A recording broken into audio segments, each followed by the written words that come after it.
Bom, pessoas, então hoje, como combinado, vamos seguir aí, finalizando o capítulo 2 e tendo então, já entrando no nosso capítulo 3, hoje nós vamos até ali a metade do capítulo 3. Então vimos, né, até agora, vimos todo a influência do mecanicismo na ciência moderna, no pensamento moderno, né, o quanto nós, enquanto civilização ocidental, enquanto pensamento ocidental, começamos a organizar o nosso pensamento a partir de uma dinâmica de funcionamento material e mecânico do universo, e esse entendimento que foi inicialmente para os objetos da natureza, para a natureza em geral, para a forma de compreensão da natureza e do funcionamento dessa natureza, também então é transportada, é também levada para o universo humano, e aí começamos a compreender da mesma forma que o universo como máquina, o ser humano como máquina, e a nossa mente, ou o funcionamento dessa mente como uma máquina. Passamos aí num rastro bem rápido de 3 séculos, né? Século XVII, século XVIII e século XIX, que compreende esse capítulo 2. Né? Ele acaba trazendo muitas contribuições aí dos 3 séculos num ponto só, porque ele condensa toda essa contribuição nas influências filosóficas. Então a gente tem no capítulo 2 essas contribuições nos 3 séculos aí, as contribuições que as autoras consideram ser as mais importantes dentro das influências filosóficas para a ciência moderna. E aí ela faz essa apresentação elas fazem, né, essa apresentação do Descartes, né? A gente fez ali apenas um apontamento que o Descartes ele faz parte de um movimento, ele inicia um movimento que é intitulado racionalismo, e depois também falamos sobre o movimento empirista inglês, e até conhecemos aí 5, mas falamos mais especificamente de 3 desses empiristas ingleses, que foram então o John Locke, George Berkeley e o David Hume. Então chegamos, depois do David Hume, aqui a David Hartley, James Mill e John Stuart Mill, que são dentre esses empiristas, ou que tiveram mais influência desse empirismo, os que estão também mais ligados a uma compreensão psicológica desse entendimento. Vamos lembrar que o David Hume, ele sai simplesmente de uma proposta do conhecimento em geral, que era o grande questionamento, foi o grande questionamento do Descartes, e foi o grande questionamento dos primeiros empiristas, né, de onde vem o conhecimento, como que esse conhecimento é produzido. E aí a resposta de um e de outro foi: o conhecimento é produzido unicamente pela razão, unicamente pelo pensamento, que é a única função da razão, né, é o pensar e tudo mais, e o conhecimento é produzido unicamente ou pelas vias da experiência, né, pelas vias dos sentidos, como os empiristas começaram a defender. O nosso amigo David Hume, ele vai sair dessa categoria do conhecimento geral e vai falar sobre o entendimento. E quando ele sai disso, ele sai de uma categoria geral e entra, ainda que falando de um entendimento geral humano, mas ele entra numa categoria bem específica, que é a psique. Quando se fala do entendimento, se fala que o conhecimento é entendimento humano. Né? Então ele já está dizendo assim, não dá para separar aquele que entende do objeto que é entendido. Tá? Então ele traz isso para dentro de um universo próprio e fala especificamente de uma forma de entendimento humano. De uma certa forma, ele está trazendo para o rol científico essa subjetividade, essa ideia de subjetivo, está fortalecendo essa subjetividade, a historicidade humana, a individualidade, e fortalecendo, logicamente, essa ideia de psique. O David Hume, ele vai, inclusive, a gente não vai falar aqui, mas a gente vai falar um pouco lá em Fundamentos Filosóficos, ele vai influenciar muito o Kant, né? E o Kant já vai indicar, dentro nessa categoria do entendimento, a psique, E o Kant vai, inclusive, resgatar a psique como a gente estudou a psique lá em Fundamentos com Sócrates, né, com aquela categoria máxima do entendimento humano, ou a sede das atividades morais e pensantes do homem. Então, o David Hume ele vai influenciar muito, por exemplo, o Hegel. O Kant ele fala que o David Hume foi responsável por abrir as clareiras do conhecimento para ele, né? Que até os 40 e pouquinho, o Kant fala que ele era meio cego assim, para a filosofia, e que o David Hume foi o que foi responsável por abrir-lhe as clareiras do conhecimento. Bom, então vamos, né, fecha esse parêntese aí. O David Hartley, o James Mill e o John Stuart Mill vão ser, dentre esses empiristas, os mais próximos dessa categoria de conhecimento psíquico ou de relação com o psíquico, justamente por essa influência aí do David Hume falar de entendimento e não de conhecimento em geral. Tá? Então o entendimento é compreendido aí a partir dessa categorização mais específica do humano e ligado mais a um fenômeno psíquico, né?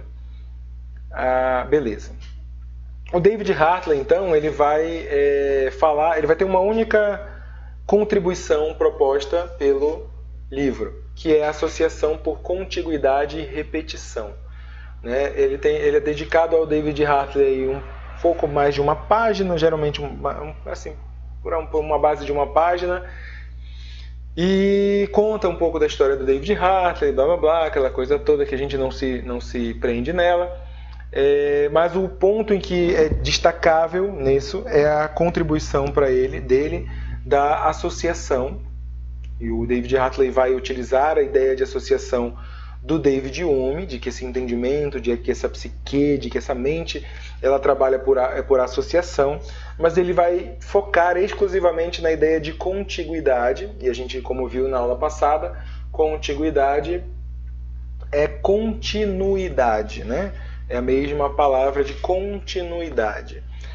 Só que a ideia de continuidade do David Hartley ela vai ser um pouquinho diferente.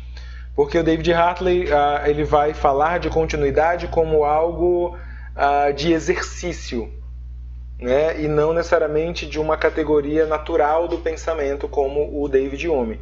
O David Hume, quando falou de continuidade, ele falou de uma categoria desse entendimento em que o pensamento seria então puxado continuamente ou puxaria continuamente o seu objeto a outros pensamentos.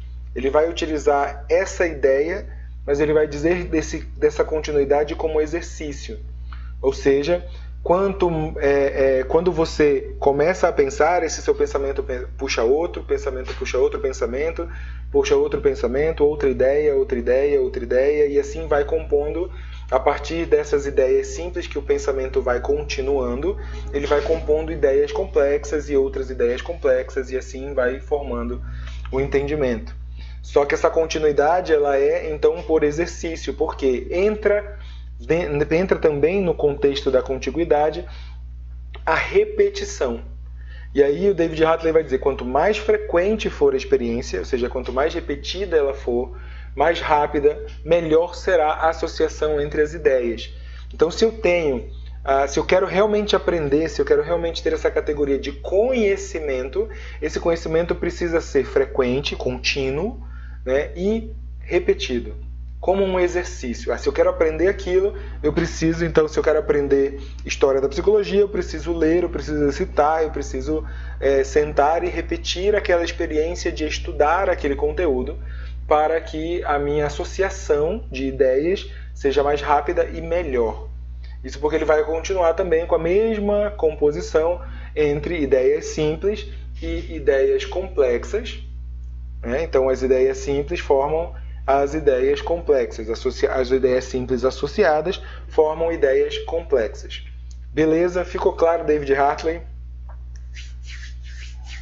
Bom, James Mill ele vai trazer um pouquinho de retrocesso nessas discussões todas, porque até então, até David Hartley, desde de Francis Bacon, se defendia muito essa independência do pensamento, assim, necessariamente, porque, né, como foi falado lá com o Descartes, a razão, o conhecimento não é dependente do pensamento, ela tem várias outras relações com outras funções também do corpo do humano. E existe uma característica dessa composição desse conhecimento se fazer durante a história. Um dos elementos muito importantes do empirismo é justamente a compreensão de que o conhecimento, o entendimento, ele se faz ao longo da vida. Ele se constrói ao longo da vida. E o James Mill, ele vai, ainda que defendendo isso, ele vai trazer a mente como uma máquina simplesmente passiva. Né? Nós não agimos, a mente ela não age sobre o mundo, ela apenas reage a estímulos externos. Então ele vai ter uma compreensão mecânica e materialista muito grande, porque ele vai compreender a mente como se fosse uma caixinha, um depósito de experiências, ou um depósito de ideias. Quando a gente tem uma sensação, ou quando a gente tem uma experiência, essa experiência se torna uma ideia e ela vai para a caixinha. Então a mente, por exemplo, também para o James Mill, é como se fosse, assim, pegando um exemplo, é como se a gente construísse uma parede, um muro. Né? Então cada tijolo seria uma ideia simples, e aí a gente vai unindo os tijolos pelo cimento, que seria então as regras de conexão e de associação. Né? O cimento seria aquilo que daria a conexão e a associação entre as ideias. Conforme eu vou, então, colocando os blocos de tijolo ali e associando, né, colocando o cimento, eu vou construindo a minha parede, ou seja, eu vou construindo a minha ideia complexa. Essa é a ideia da máquina passiva, ou seja, eu vou só depositando como se fosse também, outro exemplo, um computador. Eu vou criando os arquivos e salvando no computador. Essa é a categoria da mente para o James Mill. Apenas uma receptora de estímulos, apenas uma receptora de ideias. Então, ele reduz a mente aos seus componentes mais básicos e mecânicos. Para ele, sensações e ideias são espécies de elementos mentais, então tudo aquilo que eu sinto, tudo aquilo que eu penso, vira parte dessa máquina, fica ali depositado nesse lugarzinho, e isso acaba compondo o que a mente é. Mas a mente, mais uma vez, nada mais é do que uma maquinazinha passiva, um depósito de ideias e sensações. A associação, por sua vez, ela também é mecânica, né? E as ideias são apenas o acúmulo ou a soma dos elementos mentais, que é esse exemplo que eu dei de construir um muro. Né? Então, o que eu sou, o que minha mente é a soma ou o acúmulo dos tijolos. Então, quão grande a minha parede vai ser é justamente resultado do acúmulo ou soma dos tijolos e dos elementos dessa construção. Beleza? Vamos então para o John Stuart Mill. O John Stuart Mill, ele vai ser o filho do James Mill, desculpa. E ele vai, lógico, a gente tem uma história bem tristinha lá e tal, né, do pai e filho, quanto o John Stuart Mill foi maltratado, né, foi usado como cobaia, aquela coisa toda. E aí o John Stuart Mill cresce bem revoltado com o pai, e ele vai criticar a posição mecanicista da mente do pai, né, vai ser completamente contrário, ele vai dizer que não, que a mente não é uma máquina passiva, um depósito de ideias, um depósito de sensações e ideias. A mente ela é ativa, e por ela ser ativa, ela vai exercer um papel ativo na associação de ideias. O John Stuart Mill ele vai explicar esse papel ativo a partir da química mental. E, inclusive, a ideia da química mental ela é uma para cada organismo. Então, não existe uma química mental como um elemento geral e que todos os pensamentos, ou que toda a razão, ou que todas as mentes humanas, elas têm o mesmo processo de química mental. Para o John Stuart Mill, a química mental é um processo completamente individual. Cada mente, cada razão, cada processo mental, né, vai então reagir de uma determinada forma, e essa reação ela é ativa. Por isso que ele chama de química, por conta da reação dos elementos químicos. Então, para ele, a química mental é esse processo de aquisição de novas qualidades para as ideias complexas. Então, cada mente funciona ou tem a sua química mental e exerce de forma diferente o seu papel ativo nessa associação de ideias. Então, essa química mental, então, exerce uma síntese na mente, né? Exerce na mente uma síntese criativa, que é a noção de que as ideias complexas, formadas de ideias simples, adquirem novas qualidades. A combinação dos elementos ou das ideias simples, né?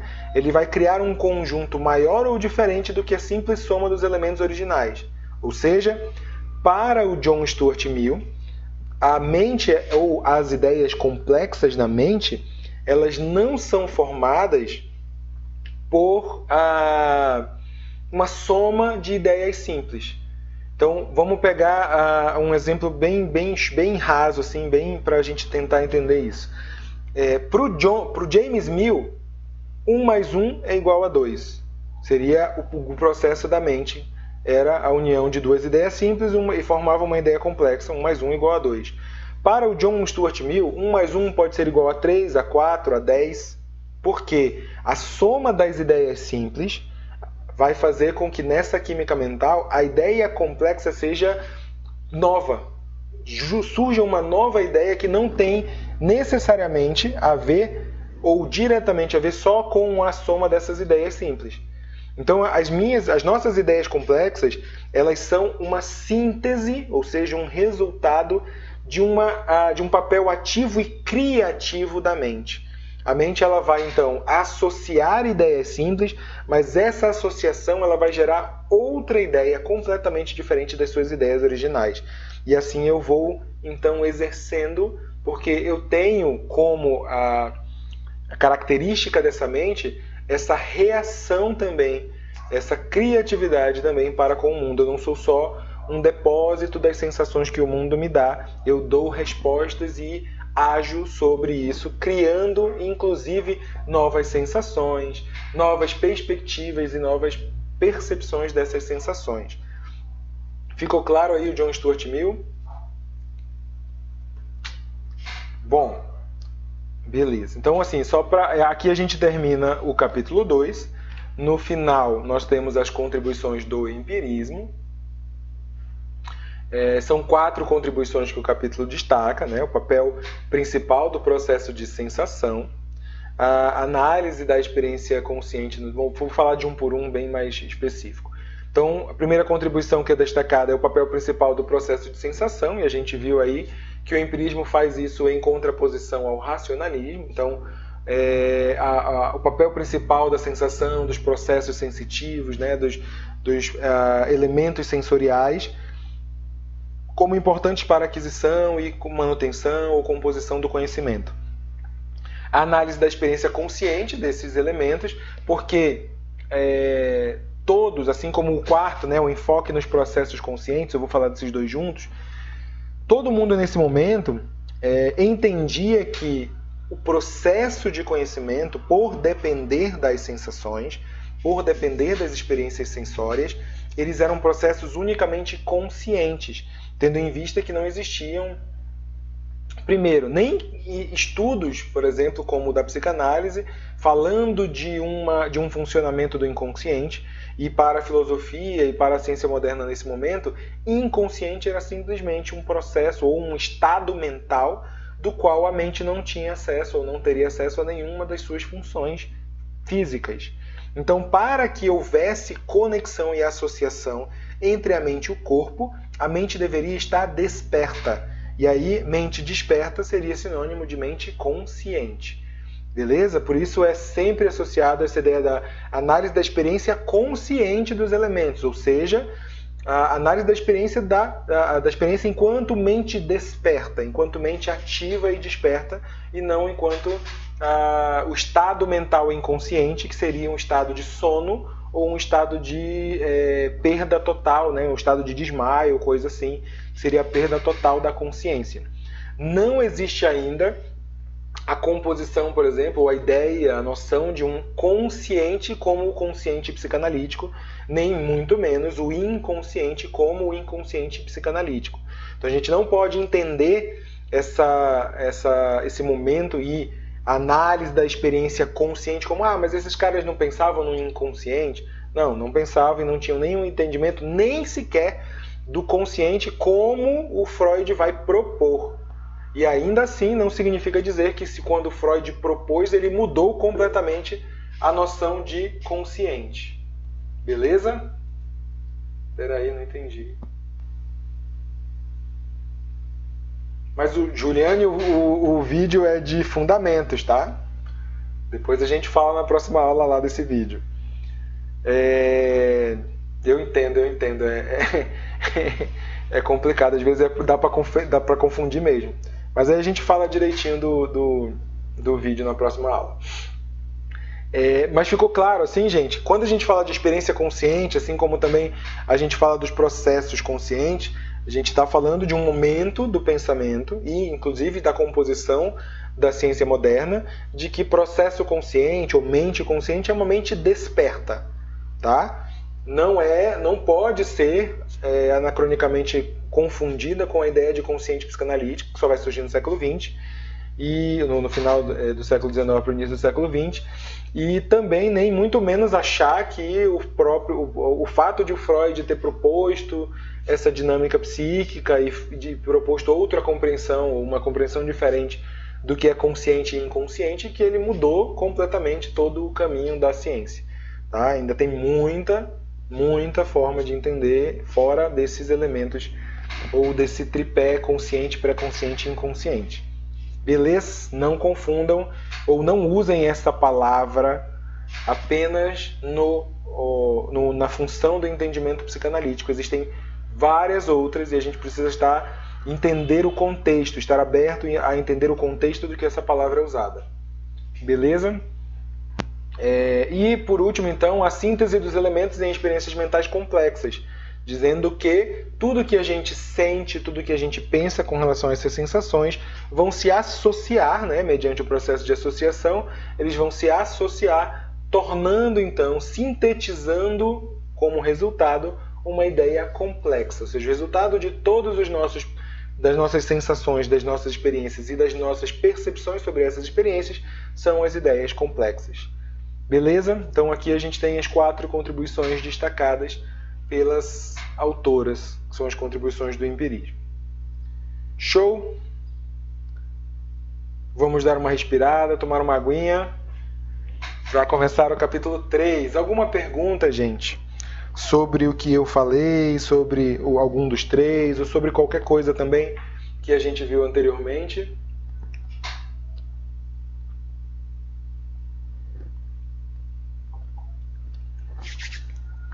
Beleza. Bom, capítulo 3, então, é chamado de influências fisiológicas. E aí o capítulo 3 ele vai concentrar a sua narrativa na fisiologia, que é um processo de estudo a partir das características físicas, né, ou do funcionamento, da lógica de funcionamento, é isso que, né, do corpo humano, que é isso que indica o que é fisiologia, lógica de funcionamento. Então começa-se, a gente volta também ali século XVII, século XVIII e século XIX. Da mesma forma que o capítulo 2 fez, passando ali por essas contribuições, ou o que elas destacam como contribuições mais importantes nesses 3 séculos, o capítulo 3 também vai fazer. A gente vai passar ali finalzinho do século XVII, século XVIII e século XIX também no capítulo 3 inteiro. Inclusive o capítulo 3 ele vai apontar algumas coisas do capítulo 2. Olha, nesse momento aqui era o mesmo momento em que estava acontecendo isso lá e tal. Então elas vão dar um pouco desse feedback também, meio que comparando, assim, dizendo, olha, no mesmo momento que está acontecendo isso aqui na fisiologia, está acontecendo isso lá na filosofia. Então o capítulo 3 vai ser meio que um retorno agora para falar sobre essas influências a partir de uma outra perspectiva, que é justamente aquela que vai construir o pano de fundo, o cenário para a psicologia moderna. Porque a psicologia moderna ela inicia pelos métodos experimentais. E os métodos experimentais eles vão ser refinados, né? Eles vão ser usados e refinados com a fisiologia.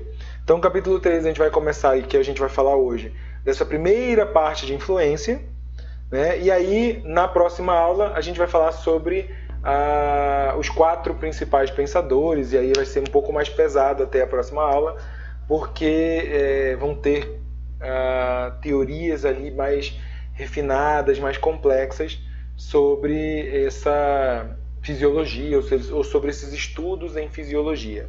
Beleza?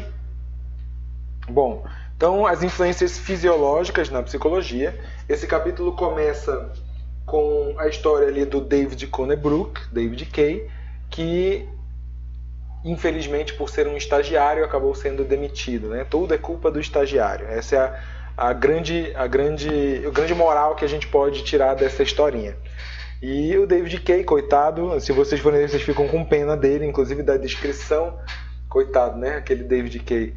Ele vai, se vocês lerem só essa parte assim, vocês vão ver, nossa, que esse cara sofreu e ainda saiu escorraçado como um desatento. Tipo, você não serve para isso aqui.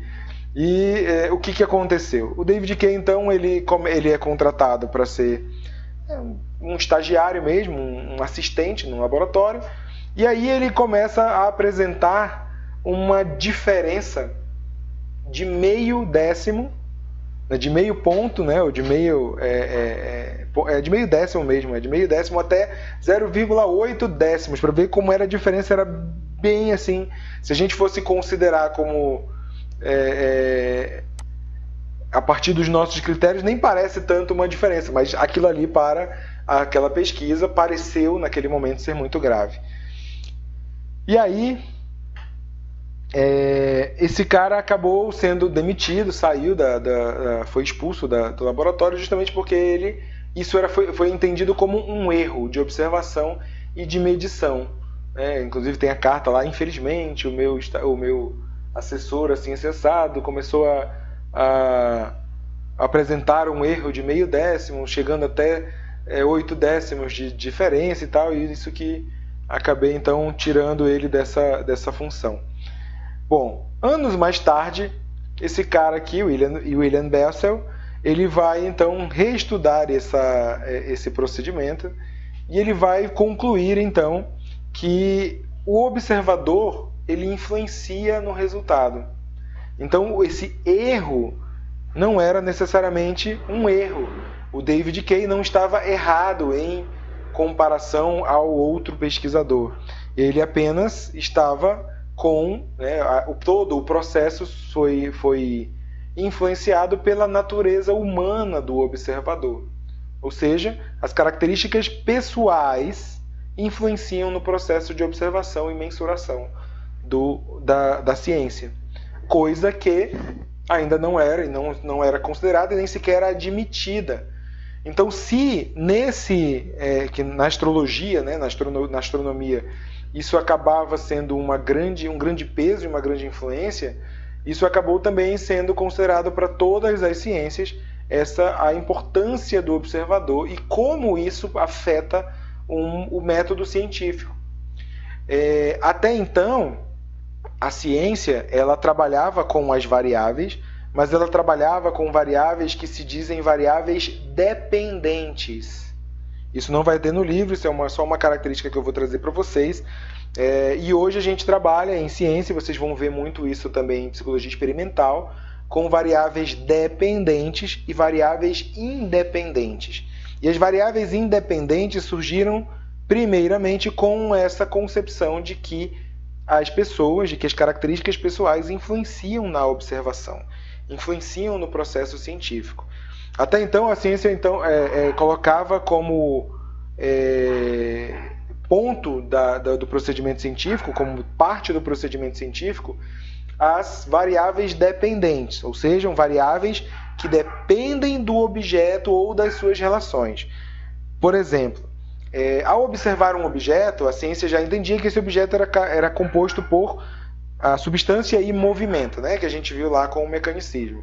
Essa substância e esse movimento agiam de uma determinada forma, ou seja, tinham as suas variáveis. Essa variável seria a forma como, dependentemente, isso se relacionava à substância e o seu movimento, ou dado a observância também deste movimento de um objeto a outro movimento. O que era entendido como variável?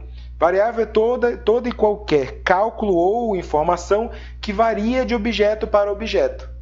Então, por isso é chamado de variável. Isso aqui é uma variável. Se eu troco o meu objeto nas mesmas condições, variam-se os termos para esta experiência. Tá? Então, isso era chamado de variável. Ou seja, cada objeto ou cada conjunto de objetos ele tinha um determinado composto de informações que variavam mesmo sobre a influência do mesmo procedimento. Tá? Eita, eu errei. Então, variáveis dependentes são variáveis que dependem do objeto observado ou estão, né, intimamente ligadas à dependência desse objeto observável. As variáveis independentes são influências que inclusive não têm controle, são independentes do objeto. São influências à parte do próprio objeto, ou do modo de funcionamento desse objeto, ou da relação desse objeto com outro, e inclusive elas não podem ser previstas, como, por exemplo, a influência da natureza do observador, da natureza humana do observador. Então, os cientistas, né, começam a entender que num procedimento existem também variáveis independentes, ou seja, que não dependem do objeto, não dependem do processo e que ainda assim influenciam o processo. Essas variáveis elas poderiam até ser, entre aspas, previstas, mas jamais poderiam ser anuladas. Então eu não tenho como anular, e aí começa-se a trabalhar cada vez mais e a afirmar cada vez mais a neutralidade do observador. Essa é a busca para o procedimento perfeito a partir de um observador neutro, ou seja, que influencia o mínimo possível na experiência por sua característica de neutralidade. Mas ainda assim não se destaca, não se descarta a natureza, as variáveis independentes, que não só mais são apenas formadas pela natureza humana do observador, como também por outros fatores que começam a ser descobertos. Ficou claro essa diferença entre variável dependente e variável independente? Vocês vão ver isso mais especificamente lá em psicologia experimental. Bom, essa foi a contribuição do William Bessel. Eita, pera. E aí a fisiologia vai se tornando cada vez mais experimental. Os processos experimentais vão ficando cada vez mais ativos, mais usados e vão se desenvolvendo justamente por conta dessas novas informações que vão chegando, ou seja, vão incluindo cada vez mais a característica da variável independente e outros fatores que os métodos experimentais vão evoluindo, vão se desenvolvendo com a fisiologia. Então a fisiologia vai ficar cada vez mais experimental e vai refinar os métodos experimentais, né? Vai desenvolver muito os métodos experimentais. Isso vai ser favorável para a psicologia moderna. Bom, aí o capítulo traz, né, as autoras trazem o Johann Miller como uma contribuição a partir do estudo da energia específica dos nervos. O Johann Miller vai dizer que os nervos funcionam através de uma energia, ou seja, que algo, né, olha como a gente tem aí o princípio mecanicista, e aquilo que a gente viu, por exemplo, não sei, já vimos na aula passada também com Aristóteles, que algo é princípio motor, ou seja, coloca em movimento algo. Então tudo aquilo, pelas relações de causa e efeito, eu tenho uma causa, né, aqui de causa e efeito, eu tenho uma causa que influencia no seu efeito. Então, como que os nervos funcionam? Eu tenho uma causa que coloca o efeito dos nervos, ou seja, que coloca o nervo em funcionamento. Que causa é essa? Energia.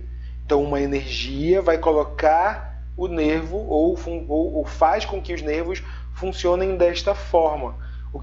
Como que ele vai explicar isso? A estimulação de determinado nervo provoca uma sensação característica. Esse vai ser o princípio básico do estímulo-resposta. O estímulo do nervo provoca uma resposta desse nervo, ou uma associação característica a esse estímulo. Tá? Então, essa energia, inclusive, depois vai se chegar à ideia de que essa energia ela é elétrica. Então, que os nervos eles são estimulados e funcionam, né? O que passa, o que conduz, a energia que se conduz nos nervos é a energia elétrica, né? Ou uma energia muito similar à energia elétrica. Então, essa característica aqui, essa explicação dele é o princípio do estímulo-resposta. A estimulação de determinado nervo provoca uma resposta, uma sensação característica a ela. O que ele estava dizendo ali? Olha, se você pegar um prego e você encostar na pele, isso é um estímulo determinado, ou seja, um estímulo específico, que ao em contato com o nervo, ele vai provocar a sensação característica da ponta sobre a pele.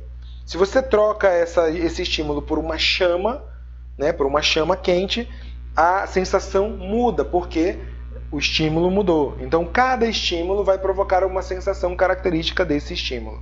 Né? Essa é a ideia. Então, existe uma energia específica que vai ser chamada para cada estimulação diferente, que vai provocar, então, como efeito, uma sensação característica. Beleza aí? Bom, essas primeiras pesquisas vão provocar o mapeamento das funções cerebrais. E aí a gente tem duas partes, o mapeamento interno e o mapeamento externo. Tá? Então, o cérebro, como elemento principal da função mental, né, como o próprio Descartes vai apontar, ele começa a ser amplamente estudado pelo método fisiológico. E os métodos fisiológicos vão, então, permitir esse mapeamento, ou buscar esse mapeamento que vai ocorrer através de seus elementos internos e externos. Bom, foram então empreendidas pesquisas diretamente nos tecidos cerebrais, né, com esse mapeamento interno, através de 3 procedimentos aí que nós vamos conhecer, em que caracterizam partes específicas do cérebro responsáveis pelo controle de diferentes funções do corpo. Essas pesquisas começam a localizar que, quando uma determinada função do corpo é exigida, uma parte do cérebro funciona. Que o cérebro não funciona o tempo todo por inteiro. E que, dependendo das funções do corpo, esse cérebro então vai funcionar, ou vão funcionar partes específicas desse cérebro. E eles começam, né, se começa a pesquisa contínua sobre como, então, que tipo de função ativa qual parte do cérebro. Isso dá, então, um refinamento desses métodos experimentais. Qual é o princípio do mapeamento interno? Entender que, por exemplo, quando eu movimento meu braço, que parte do cérebro é ativado? Esse era o princípio. Então, essa pesquisa foi feita diretamente no próprio cérebro. E isso, primeiramente, em cérebro de animais, mas muitos cérebros humanos também, ou muitos humanos foram dissecados para entender esse processo também. Daí tem duas criaturinhas aí, que são o Marshall Hall e o Pierre Floerens. O Marshall Hall e o Pierre Floerens vão trabalhar com movimentos ou com procedimentos bem específicos.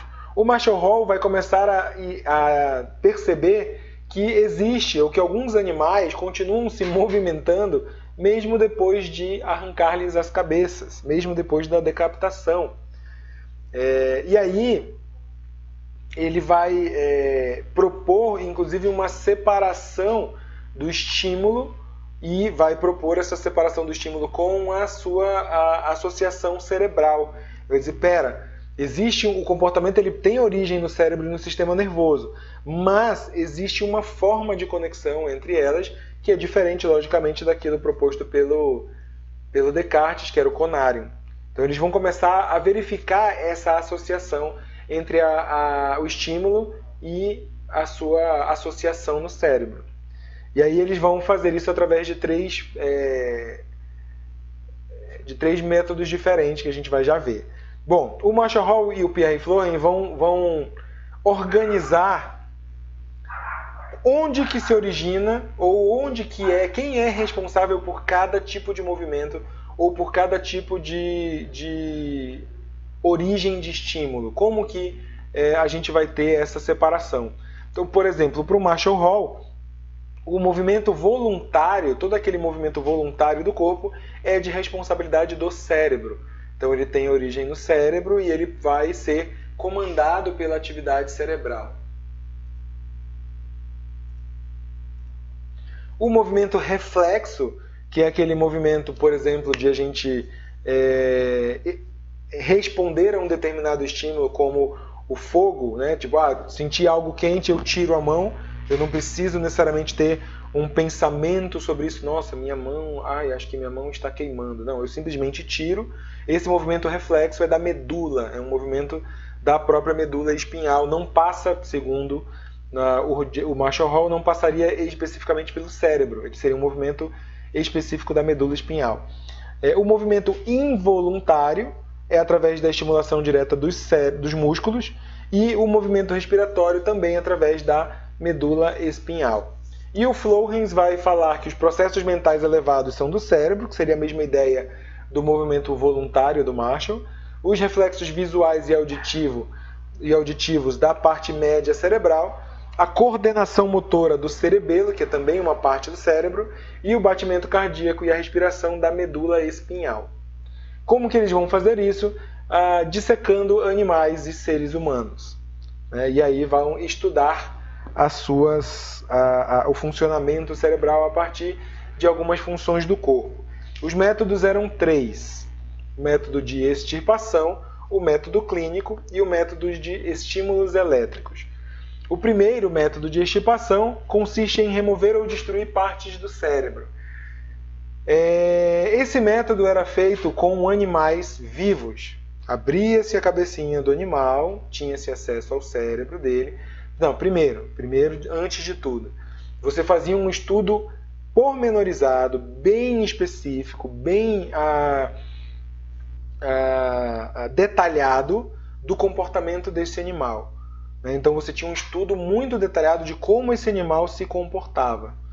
E aí, depois disso, depois que você conhecesse e tivesse catalogado todas as possibilidades desse comportamento, você abria a cabecinha desse animal e, com ele vivo ainda, né, destruía ou lesionava uma parte do cérebro. E aí depois deixava, voltava lá, costurava a cabecinha, deixava o animalzinho voltar a funcionar de novo e via se tinha alguma modificação no comportamento desse animal. E aí começa-se a fazer esse mapeamento. Essa parte então destruída afetou isso aqui no comportamento. Essa parte aqui destruída afetou esse lado do comportamento. Então isso era chamado método de extirpação. Ou se removia uma parte do cérebro, ou se destruía, através de estímulos elétricos, destruía e inutilizava uma parte do cérebro desse animal e verificava então o comportamento dele posterior. Método de extirpação, ok. Vamos método clínico. O método clínico é o exame pós-morte para detectar possíveis áreas lesionadas. O método clínico ele era um método de já categorizado essas normalidades do comportamento. Se você visse, por exemplo, se você notasse um comportamento diferente, um comportamento de um animal diferente, esse animal então era observado durante toda a sua vida, e quando morresse, esse animal iria então para a dissecação para se examinar o cérebro, se esse cérebro era diferente de um cérebro de um cérebro de um animal considerado normal. Então esse método ele acabava detectando disfuncionalidades durante a vida ou durante o comportamento em vida desse animal. Então, da mesma forma, esse método clínico ele justificou muitos dos estudos em pessoas consideradas anormais.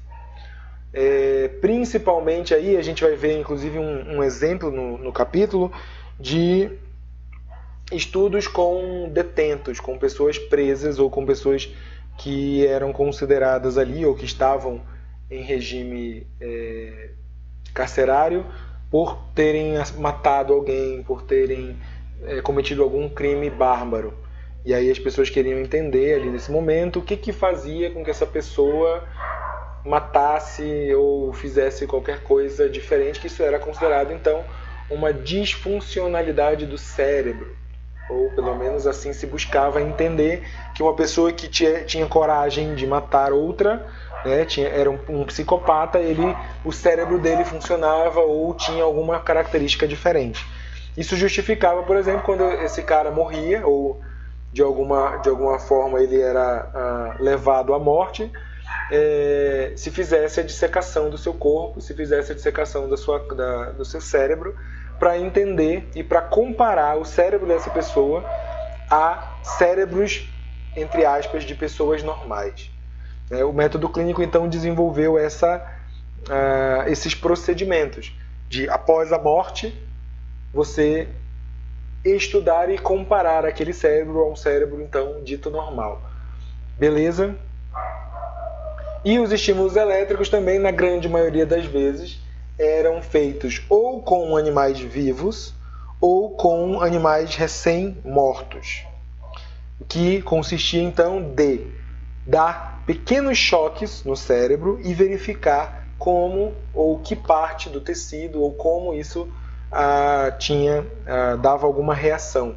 Até porque já se entendia que o que era a energia específica dos nervos era uma energia elétrica, Então, ou se fazia isso com um animal vivo, dando pequenos choques, né, ou estabelecendo pequenas ligações e pequenos choques no cérebro enquanto ele estava vivo, andando, e para ver como isso dava em reação, ou então dando estímulos elétricos em parte do cérebro para ver se o corpo, ainda recém-morto, ele reagia e como ele reagia.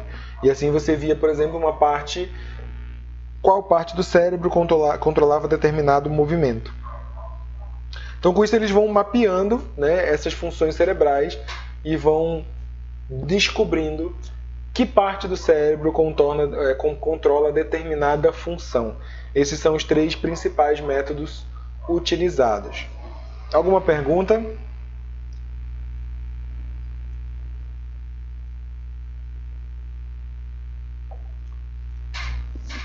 O mapeamento externo, ele vai ser feito a partir de um procedimento diferente, lógico, e com o Franz Gall, que também dissecava cérebros de animais e de pessoas, ele vai partir para um outro tipo de análise. O seu método de dissecação, ele não só procurava, lógico, também empreender alguns métodos externos, mas ele vai partir para um outro método que ele vai tentar mapear externamente as funções cerebrais. Esse cara, depois de dissecar muitos cérebros de animais e de pessoas, vai começar a comparar o tamanho. Então ele vai dizer, lógico, né? É lógico que o cérebro de um rato é diferente do cérebro de um cachorro, em tamanho, em forma, em dimensão e peso. É diferente do cérebro de um cavalo, é diferente de um cérebro de uma pessoa. Né? E aí ele vai, inclusive, ele vai propor que o tamanho do cérebro afeta a qualidade das funções, ou seja, quanto maior o cérebro, mais funções ele tem, ou mais funções ele tenta comandar. Esse cara então vai analisar tamanho, forma, dimensão, peso entre animais diferentes e entre animais do mesmo, da mesma raça, da mesma espécie. E esse é o início, do estudo que vai ser chamado de frenologia ou cranioscopia. E ele vai fazer essa análise não só do cérebro em si, como também do tamanho, da forma, da cabeça da espécie ainda em vida, da caixa craniana e da cabeça ainda na sua composição. Então ele tira as medidas do tamanho, da forma, da dimensão da cabeça do animal ou da cabeça humana depois ele vê a caixa craniana, ele faz também, tira todas as dimensões, e depois ele tirava as dimensões do cérebro também. E aí ele começava a fazer as comparações, e principalmente essas comparações da frenologia, a cranioscopia, foram feitas essencialmente comparações entre a espécie humana. E aí, esses caras, isso aqui está no livro, né, numa das páginas do livro, esses caras começam a mapear e dizer, por exemplo, aqui, cadê o meu cursor? Cada partezinha dessa aqui, ela estava então associada a uma função. Né? Por exemplo, aqui vou pegar a função 19. Função 19 é a função da idealidade. Função 30, eventualidade. 35, causalidade. Então, cada como capacidade afetiva e como capacidade intelectual, cada funçãozinha dessa, que cada número desse aqui seria uma função, né, dessa mente. Como que eles faziam esse estudo, por exemplo, depois de múltiplas comparações que permitiam, então, esse mapeamento? Um achatamento ou uma protuberância, por exemplo, aqui na área 13. O Franz Gall e vários outros faziam assim. Eles tocavam na sua cabeça, ou na cabeça das pessoas, e aí eles, nessa área, que eles chamavam de área 13, e aí eles verificavam se você tinha um achatamento ou uma protuberância, qual era a característica da sua cabeça, da sua caixa craniana, né, neste ponto específico. E aí, um achatamento, uma característica diferente, uma protuberância aqui nesta área, indicava uma maior ou menor benevolência como capacidade afetiva.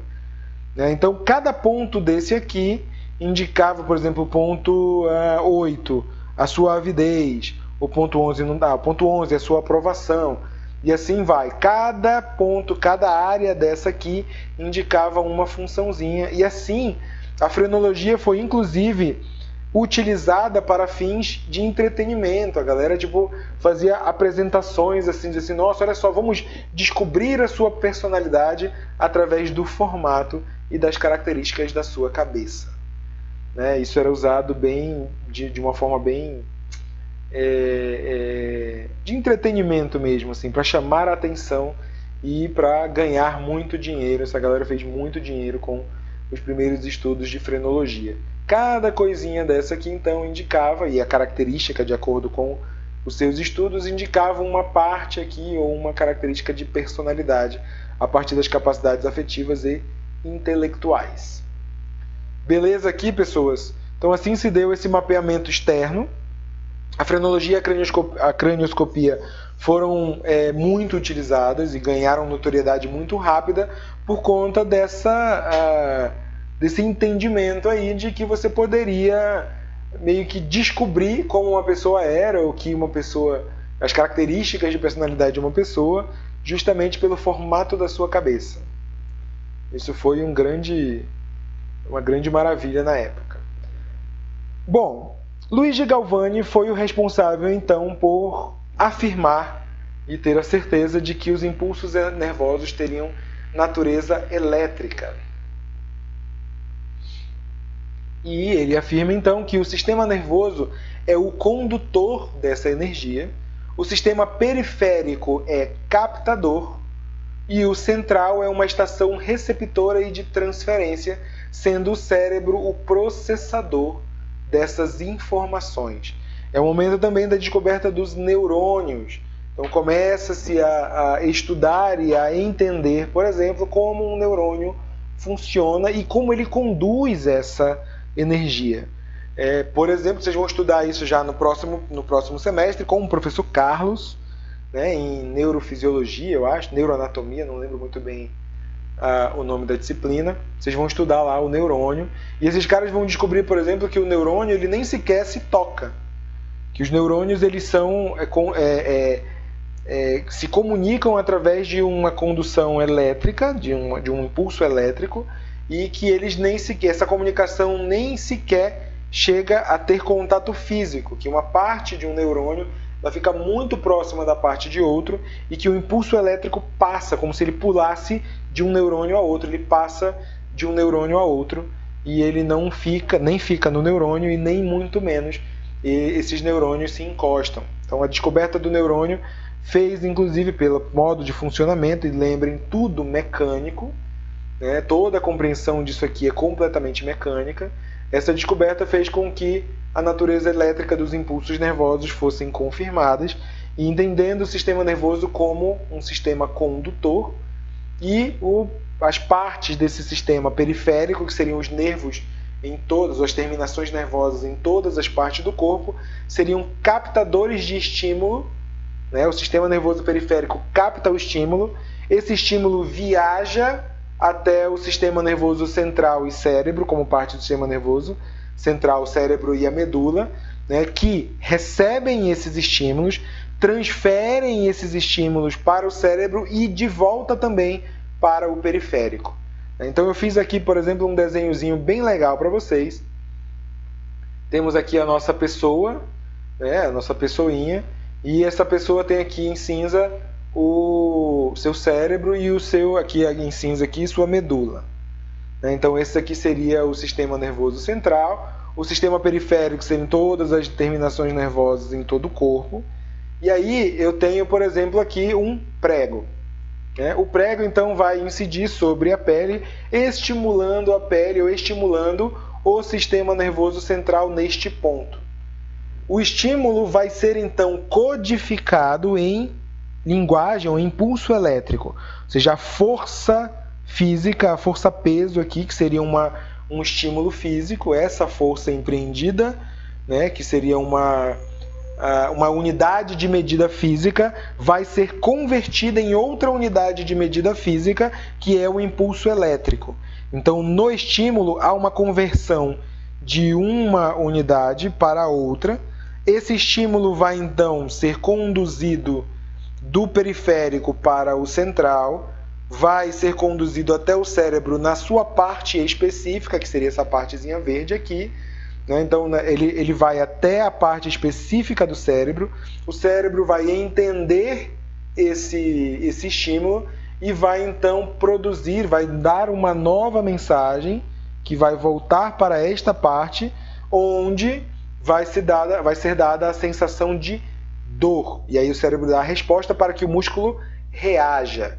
Então isso daqui é a proposta do nosso amigo Luigi Galvani, a partir da natureza elétrica dos estímulos. E então eu tenho o estímulo é convertido em impulso elétrico, viaja para o sistema nervoso central até o cérebro na sua parte específica, este recodifica, entende, processa esse estímulo e manda um sinal novamente em impulso elétrico para o ponto estimulado para que o corpo reaja. Beleza, pessoas? Alguma dúvida?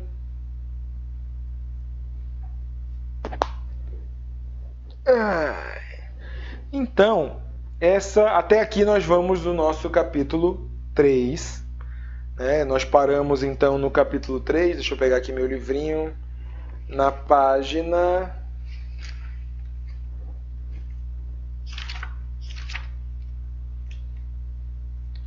De acordo aqui com o meu livro, estamos parando na página 62.